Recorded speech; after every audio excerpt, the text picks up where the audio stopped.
25. The 11th of September is a date that stands out for millions of people around the world. But it means more to Graham Biner from Rayleigh than most.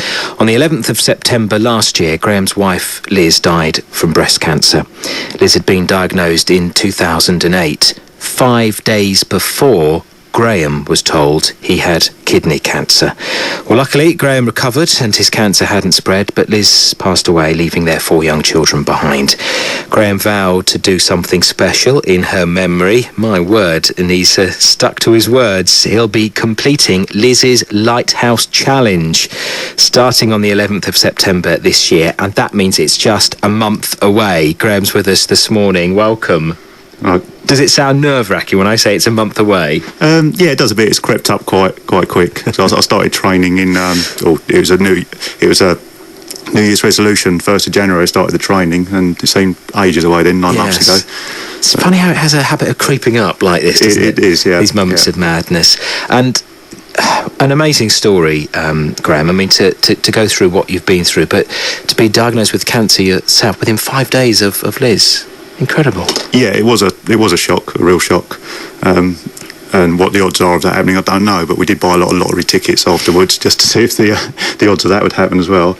But that's what makes this so special, this challenge. Liz was in the hospice. The hospice cared for Liz absolutely amazingly. They took care of the family's needs, my needs, and it's real close to me is that it could have been me in that hospice. It could have been any of us in that hospice. This sort of thing could happen to anybody, and that hospice is there to help everybody that needs help.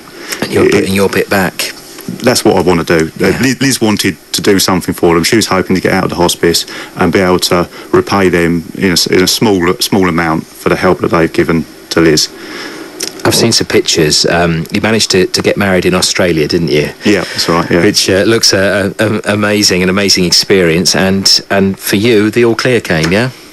Yeah. Well, we both thought we were in the clear, but unfortunately, when we got back from Australia, Liz found another lump in her other breast, and then later on we've had the diagnosis that the cancer had actually spread to Liz's brain. But it didn't stop her. It didn't stop her at all. She was told she wouldn't get out of hospital the first time, but she did, and we carried on life as normal. But then, things did develop, and then it got to the stage where we had Liz at home. She's with the family, and we were looking after her. But it got to the stage where Liz wasn't comfortable at home. We couldn't give her the care that she really needed, and yeah, she wasn't happy at home, and that's where the hospice stepped in, and they took over. And the thing that always sticks in my mind is we got to the hospice. The first thing they said was, "Make yourself at home," and to be honest with you, we did. And Liz had her music playing in the room. We had a party planned for Liz as a sort of celebration for all her friends and family, but unfortunately she was in the hospice, and we thought we'd have to cancel it. But the hospice turned around and said, "No, bring the party here." And they did. We had 40 or 50 people in there, and that's the kind of place that the hospice is. We were scared to go there to start with. We thought it's a place that you go to die. Yes. But it's not a place to go to die at all. It's a place where they help you live. And having that little bit of space, having that understanding must be even more important when you've got young children that want to be visiting mum, and seeing her. It is, and the help that the nurses gave. If I took Wilfie, who had just gone his second birthday when Liz was in the hospice, I took him in to see Liz, and obviously he's going to get a bit agitated and impatient with things, but then the nurses would take him off out into the garden, a lovely fish pond there that he loved. He always talks about the big fish in the fish pond. It's one of his memories of the hospice. They'd take him off, look after him while I could spend some precious time with Liz. So 11th of September this year, a year on from sadly losing Liz, Liz's Lighthouse Challenge.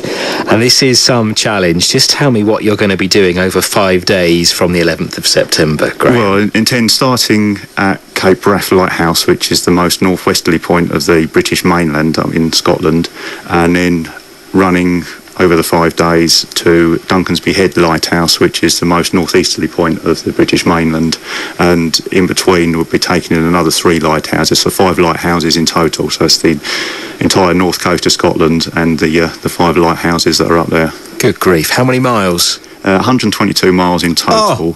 But I'm not going to be alone. I've got an excellent support team coming up with me, all my friends and Liz's friends, and also William, who's my stepson, Liz's son, he's coming up to do 26.2 miles over 5 days. So he's going to aim to do his own marathon over 5 days. And that's inspired by Liz and the hospice, the way he saw the hospice treat his mum and treat us as a family up there. He wanted to put a little bit back in as well. I think on the front door of the hospice in Southend, haven't they got a lighthouse in stained glass on the front door? Yeah, they have, but I didn't actually notice that at the time. I was told that afterwards. Once we'd arranged the challenge, I was chatting to the people down there in the fundraising department, and they said about it. It used to be their logo, the Lighthouse. Yeah, that's right. But it does. It offers the lighthouses offer the guidance and protection and support and security that the hospice did offer. Fits in perfectly.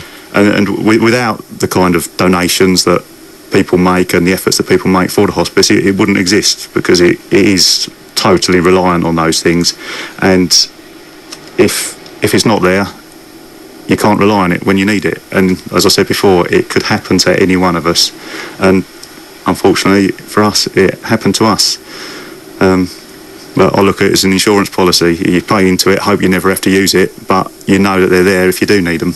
Well, you're going to be raising, hopefully, a lot of money for Havens through this Lighthouse Challenge in memory of Liz.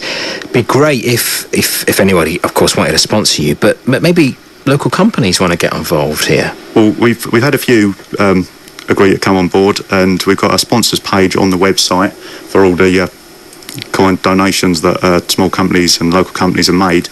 And also we'll be holding up a vinyl banner that will be getting printed nearer the time at the start and the end of the run, and having photographs taken of that, which we've been told the local media like the Evening Echo and places will run the story on that. So hopefully any companies that do sponsor us would get a bit of coverage in it as well. And what a good thing to do if they've got a few pounds spare at the end of the month.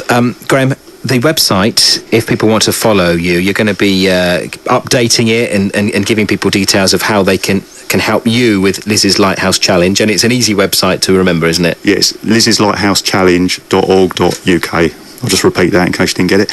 Liz's Lighthouse Challenge .org.uk, and there's a blog on there, there's a guest book you can sign to say you've seen it, and there's the full story on there. So if you get a moment, it's worth just having a look, just for a read through, just to see what we're up to. There's a map on there of the route, and any help or advice that anyone can give, I'll be more than happy, because I am new to this running lark. Graham, thank you for coming in this morning and telling us about it. Good luck. We'll keep up with your progress, and we'll see how you get on with Liz's Lighthouse Challenge on the 11th of September this year. Well, thank you very much. Graham Biner from Rayleigh with that amazing story. This is BBC Essex. 8:32.